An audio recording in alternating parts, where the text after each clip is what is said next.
अस्सलाम वालेकुम viewers, welcome to my YouTube channel learn chemistry with Noor. हम बात कर रहे थे एसिड बेस कंसेप्ट के बारे में। तो फर्स्ट लेक्चर में हमने बात की थी अर्हीनियस एसिड बेस कंसेप्ट, जिसका लिंक आपको डिस्क्रिप्शन में मिल जाएगा। और आज हम बात करेंगे ब्रोंस्टेड लोरी कंसेप्ट के बारे में।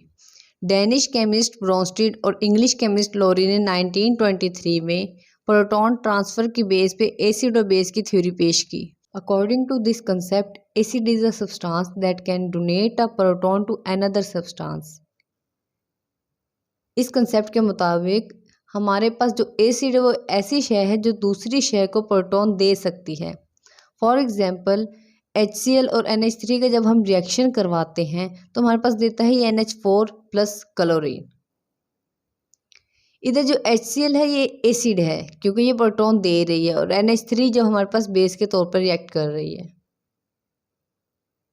अब हम बात करते हैं बेस की। Base is a substance that can accept a proton from another substance. Base वो शय है जो किसी दूसरी शय से प्रोटॉन कबूल कर सकती है। फॉर एग्जाम्पल अगर हम HCl और वाटर का रिएक्शन करवाते हैं, HCl अगर वाटर में सॉल्युबल होता है तो HCl as a acid react करता है, और जो हमारे पास वाटर होता है ये एज अ बेस रिएक्ट करता है। ये हमारे पास रिवर्सिबल रिएक्शन है।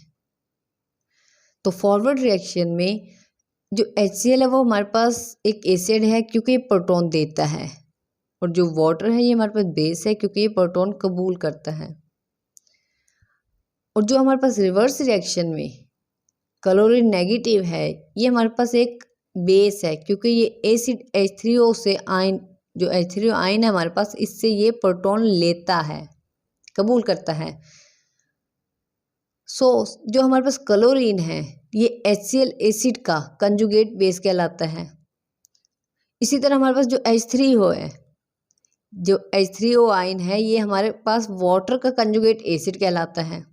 हम कह सकते हैं conjugate acid is the species formed by accepting a proton by a base.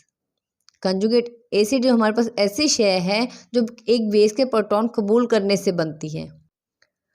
A conjugate base is a species formed by donating a proton by an acid. Conjugate base एक ऐसी शय है जो एक एसिड के प्रोटॉन देने से बनती है। एसिड तो बेस के प्रोटॉन कबूल करने से बनती है, और कंजुगेट बेस हमारे पास एक एसिड के प्रोटॉन देने से बनती है। तो हमारे पास जो कंजुगेट एसिड और बेस पेयर है वो एक दूसरे से सिर्फ एक प्रोटॉन की वजह से मुख्तलिफ होते हैं। अब हम एसिटिक एसिड और वाटर का जब रिएक्शन करवाते हैं तो हमारे पास कंजुगेट बेस आती है और कंजुगेट एसिड हासिल होता है। इसी तरह हम बात करते हैं एम्फोटेरिक स्पीशीज के बारे में। A substance that can behave as an acid as well as a base is called amphoteric species. ऐसी शय जो एसिड और बेस दोनों की तरह रिएक्ट कर सकती हो एम्फोटेरिक स्पीशी कहलाती है। फॉर एग्जाम्पल अब हमने पीछे देखा था जो हमारे पास HCl में water as a base react कर रहा था, लेकिन अमोनिया के केस में वाटर हमारे पास एसिड के तौर पर रिएक्ट करता है, तो ये हमारे पास एम्फोटेरिक स्पीशी है। अब हम इसकी लिमिटेशंस देख लेते हैं। There are certain substances which behave as acids though they do not have the ability to donate a proton. कुछ अशिया जो हमारे पास प्रोटॉन देने की सलाहियत ना होने के बावजूद भी बतौर एसिड रिएक्ट करती है, मसलन SO3। इस पे प्रोटॉन देने की सलाहियत नहीं होती, लेकिन ये हमारे पास एसिड रिएक्ट करती है। Similarly CaO behave as a base but it can not accept a proton. इसी तरह हमारे पास जो CaO है ये बेस के तौर पर रिएक्ट करती है, लेकिन ये प्रोटॉन कबूल नहीं कर सकती। ये कंसेप्ट हमारे पास एसिड और बेस को महदूद साबित करते हैं।